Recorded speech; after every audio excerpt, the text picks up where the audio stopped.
Agartala press ক্লাবनि बसखांथै Jagannath बारि थांमानि लामा रग no parking रेमानि यागुलब सालब्रुमब्रुम no मालखुं गोबांमा आरो बाथारि तनि जागौ आवबाय बरंनि थांलाय सु केसेबमा बायबाक्सानो नायथया ओंगो আগরতলা ताइ मताइ नग्रक आबाहाय पार्किं रगनो जाया हनि साइमानिबो तनमानि बागै माजरानान बागै तिनि ट्राफिक नायखुंनि बखाखै नोटिस जाखा मालखुं बग्रा रगनो आबनि उलनो बरनो नांमानि बिसिंतै केरंनि बिसिंतै लाम रमजानि हनि साइ खोनारखा ट्राफिक नायखुंनि खरसा हाबाफां আগরতলাनि गोरों लामा रगनो बिजि बेलायखेनो मालखुं गोबां थांलाय सौहैनि साइमान तङिबो केबो इट दङ केबो हासिं दङ केबो मालखुं हे केबो नांनुंया मानै तनमानि बाय আগরতলা सित्रावै दङ आबनि बागिनो अबहाय ट्राफिकनि बखाखै गराग माजराना हामानि बाबायसा फासिं नुकजाक सिजाक लुकरक खासरांजाखा अबहाय सामुंबाय।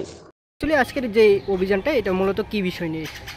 এটা অ্যাকচুয়ালি মূলত আমাদের শহরকে পরিষ্কার পরিচ্ছন্ন ট্রাফিক জ্যাম থেকে মুক্ত করার জন্য এবং আমরা ইদানিং দেখা যাচ্ছে যে এই রুটটা যেহেতু জগন্নাথ বাড়ি এটা একটা ইম্পর্টেন্ট রুট কিন্তু এটার মধ্যে বিভিন্নভাবে গাড়িগুলা রেখে দেয় যেটা নো পার্কিং জোন এবং তারা এমনভাবে রেখে দেয় যেমন এটা জন্য পার্কিং জোন তাই এর জন্য এই যাতে পরবর্তী সময়ে ট্রাফিক মুক্ত করা যায় রুট অ্যাকশন নেওয়া হবে। এই তো আজকে যে নিলাম এইটাই তো চলবে আমরা শুরু করলাম। মূলত আছে কাকে কাকে নিয়ে এসেছেন আপনারা? আমরা ট্রাফিক ডিপার্টমেন্ট আরও আছে গাড়ি কয়টা গাড়ির মধ্যে রাখা হয়েছে? ধরুন না তো 15-20টা হবে, একজ্যাক্ট সংখ্যাটা তো আমি কাউন্ট করিনি, তো হয়েছে 15-20টা। Thank you sir.